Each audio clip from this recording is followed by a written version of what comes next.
I'm standing outside Dawn's Roost, the most expensive restaurant in the settled systems. And today I want to find out if it deserves the highest honor in fine dining, a Michelin Star. A Michelin Star is the ultimate culinary holy grail, the best of the best. So today I'll be traveling across the entire settled systems to review the atmosphere, the plating, and the theoretical flavor profiles of humanity's future cuisine, to determine if any of them make the cut. But there's a catch. If a restaurant's vibes and plating survive my initial inspection, I'm sending footage of the dish to a real-world Michelin chef. And if he doesn't look at these pixels and officially sign off on it, no star. Alright, let's step inside our first contender, Dawn's Roost. Yeah. This place looks expensive. Open concept dining, tons of natural light pouring in from the city skyline, marble counters, hardwood floors, high-end finishes everywhere you look, and a massive balcony overlooking New Atlantis and beyond. Right before you enter the restaurant, there's even a little Zen garden enclosure, which is maybe where you come to chill after you've seen how expensive your bill is. The only thing slightly breaking the illusion is the music. There's this hotel lobby muzak echoing off the metal fixtures that makes the whole place feel just a tiny bit like a cafeteria. But still, atmosphere-wise, we're off to a strong start. Now, if I'm going to properly evaluate Dawn's Roost, I need to do this the way any respectable food critic would, by ordering a completely irresponsible amount of food. To drink, sparkling water and a bottle of Chadra Pinot Noir. For the appetizers, trilobites, liver pate tartlets with pea soup, and the panache, which looks interesting. And for the main course, the Jemison Wellington. Would you look at that? So before we begin judging any of this, we should probably address the elephant in the room. Why exactly am I qualified to award Michelin stars? Michelin inspectors are anonymous professionals with years of culinary training who travel the world evaluating restaurants. I, meanwhile, have made 10 videos about food in video games under the pseudonym Bandercoot, some of them dating back to 1899. Anonymous professional?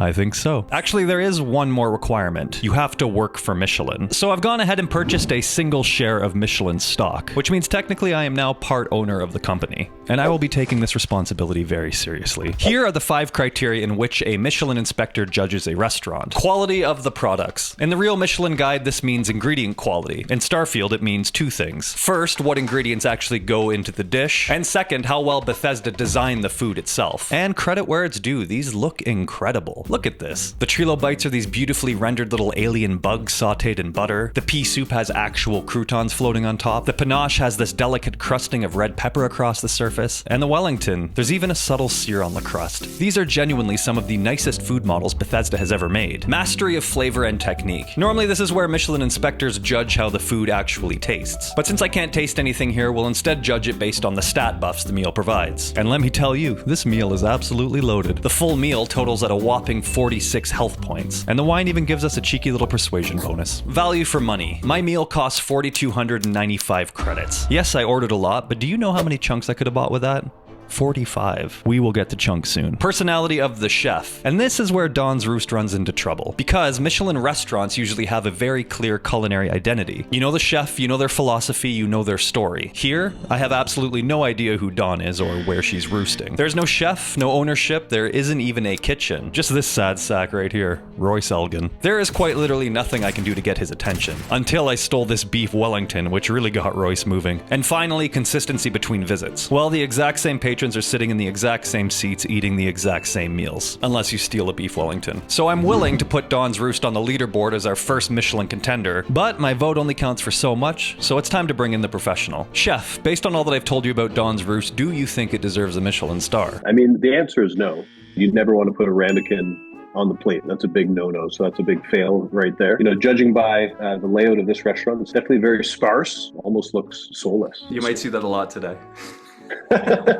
Now, before we officially move on to the next establishment, there is one more test. Out here in the settled systems, gravitational anomalies are simply part of the modern dining experience. A Michelin-worthy restaurant must maintain composure under pressure. So, the final stress test. I will unleash one Starborn power in the middle of each restaurant's dining room, starting here.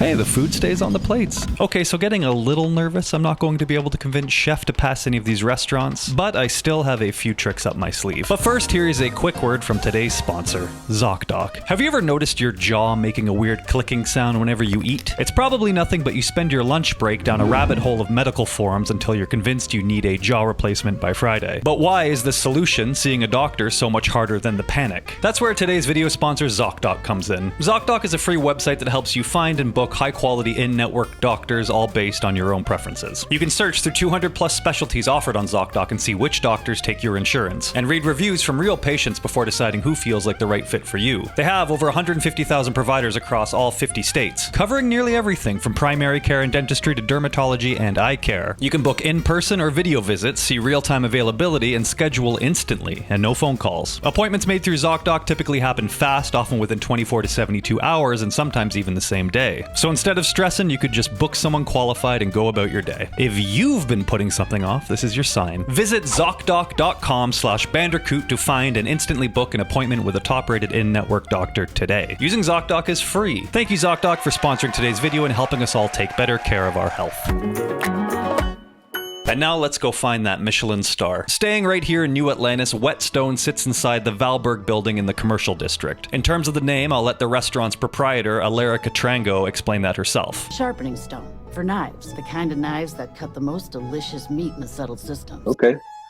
Seems promising. The first thing that strikes you when you walk into Whetstone is the absolute minimalism of it. Where do they keep the extra plates and cutlery? The dining room is just 4 booths divided by walls. I ordered the house cocktail, the top shelf, plus Whetstone's 3 signature dishes: the rack, the strip, and the deep. I mean, here we go again with the ramekin. Each dish gives 16 health, so clearly there's some substance here, but with the exception of the ribs, this food looks pretty dry. Vegetables look like something I would order at IKEA. Alara told me they source everything through an exclusive trade authority contract and won't disclose the planet of origin. Sourcing is critical. If they can't disclose where they're sourcing their product, that's a red flag.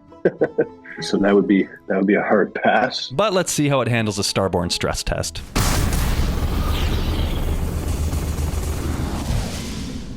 Never a dull day in the big city. Now, it's easy to assume Michelin stars are reserved exclusively for places that charge 4,000 credits for a steak. But Michelin has restaurants from all price points. For instance, in Japan, there's a 7-Eleven that sells a Michelin-starred instant ramen. So with that in mind, if we truly want to judge the cuisine of the settled systems, we can't just linger in the high-end commercial districts. We need to look at what the average Joe is actually eating here. So next we head to what may be the single most popular food in the settled systems, the chunk. Or is it still called chunks when it's singular? What I do know is that chunks is everywhere.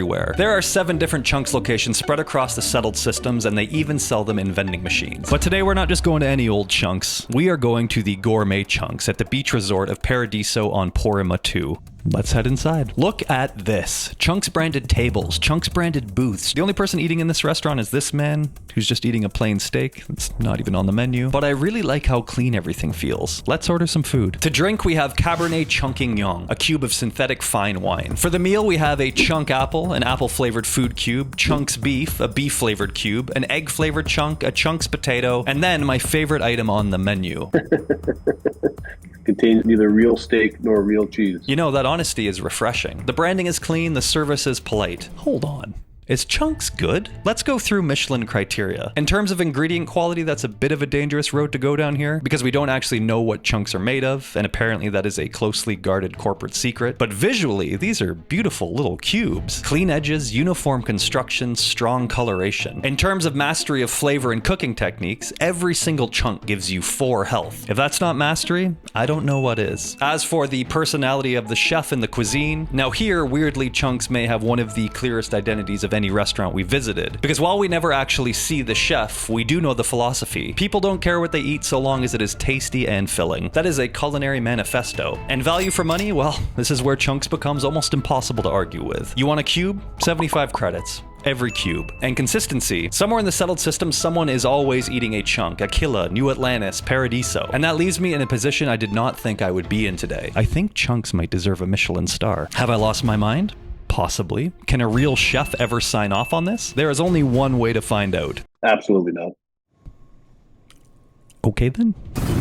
Now, some of the most famous Michelin star places on Earth are street food stalls. Tiny spots built on fresh ingredients, great technique, and local character. So next stop, Neon. A city built on fishing, drugs, and corporate rot. Which makes it the perfect place to look for a Michelin street food underdog. And our next stop, Xenofresh Seafood. The whole restaurant is in a shipping container. There's trash inside, trash outside, fishing nets on the wall, and the clientele appears to be 100% Xenofresh employees. Maybe this is our Michelin street food dark horse. Then I ordered the drink.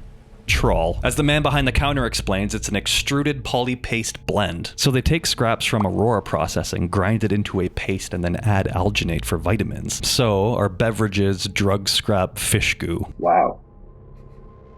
Yeah, that's disgusting. I would imagine this planet doesn't have very strict food safe regulation. The Xenoyaki, though, honestly pretty solid. Minced fish stuffed into dough balls and grilled in a molded pan. They're lined up neatly. I'll give them a point for that. The paella is less convincing. That is absolutely not shrimp. Dull and gray, almost worm-like, suspicious. And the ramen is worse. The fish looks like damp insulation. I cannot in good conscience recommend Xenofresh seafood. However, directly across from Xenofresh, there's another restaurant, and walking into it almost feels like stepping into a parallel universe. This place is called Offworld Eats. It was founded by this married couple, Lee and Cosmos. Lee told me the idea behind the restaurant was simple. Source foods from other worlds and build a specialty menu they could be proud of. The menu constantly changes and evolves. Creature jam, Doro Wat, gazpacho, spaghetti carbonara, sweet rolls. Different planets, different cultures, different ideas of comfort food, all living together on one menu. Lee is a trained chef and Cosmos is a nutritionist. They pooled their money, built this place together, and made something that actually feels personal. Does Offworld Eats earn a Michelin star? They technically don't make any of the food here, which is sadly a deal breaker, but it does give me hope that there is humanity in a restaurant out here somewhere. They mentioned they were running into financial trouble with Xenofresh taking all of their business, so I did what I could to help. I bought out their entire inventory of food, and then blasted it all right back at them. Leaving Neon, I was feeling optimistic. If a tiny shack in a cyberpunk underbelly could show that much heart, imagine what kind of rustic salt-of-the-earth hospitality I might find out on the rugged frontier. I went looking for that rustic charm at Aggie's in Aquila City. As a Canadian far from home, this menu is a breath of fresh air. I ordered the Canuck Edmontonian pierogies, the beer-battered fried pickles, a Canuck ham boy sandwich with poutine on the side, and a Canuck Pilsner to wash it all down. I was a bit disturbed to actually see that all of these foods come from a can, though. The food heals you, but between the garbage on the floor, the blood on the pool table, and Aggie's open hostility to my existence, this is unfortunately another pass. The pit stop in Hopetown showed promise. Real kitchen, fresh vegetables, a late-night omelet special. Some kudos to the technique from the chef. This is clearly a French rolled omelet. Very curious how you get the outside nice and clean, but overcooked on the inside. Then I checked the washroom.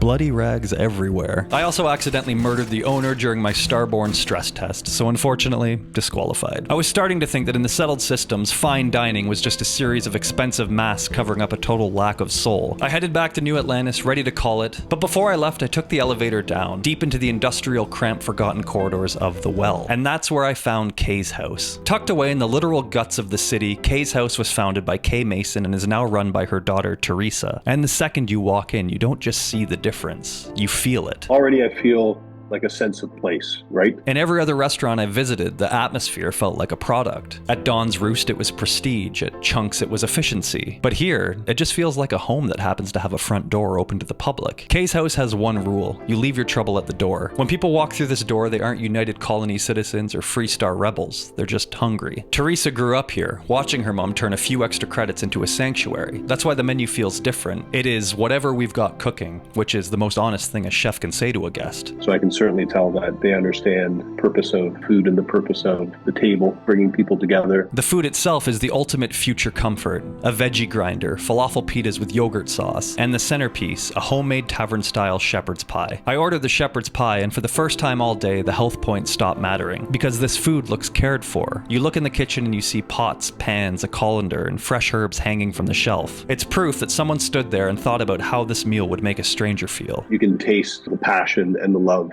in food, and often comfort food is the best reflection of that. You know, one of my staples that I've brought along in my career, my grandmother's brown bread, New Brunswick brown bread, to all the different restaurants that I've worked at. And it's a very simple recipe, but it's delicious, it's warm, it's comforting, there's a lot of love behind it, and you can really taste that. And I think that's what I've really been looking for this whole time. The Michelin Guide started as a way to get people to drive, to move, to explore, but Kay's house is the place you're actually driving to. It's not about the plating, it's not about the rarity of the ingredients. It's about food as an act of care. It's the thing that brings strangers into the same orbit, reminding them that for an hour or two they belong somewhere. So chef, maybe this isn't the most refined restaurant in the settled systems, but I think it might be the most meaningful. Does Kay's house deserve a Michelin star? So here's the thing. So close, man. So close. But the ramekin's on the plate. I want to extend a massive thank you to Chef Dyer for taking time out of his incredibly busy schedule. He's a phenomenal chef and you absolutely should go follow him on Instagram. Bon appetit.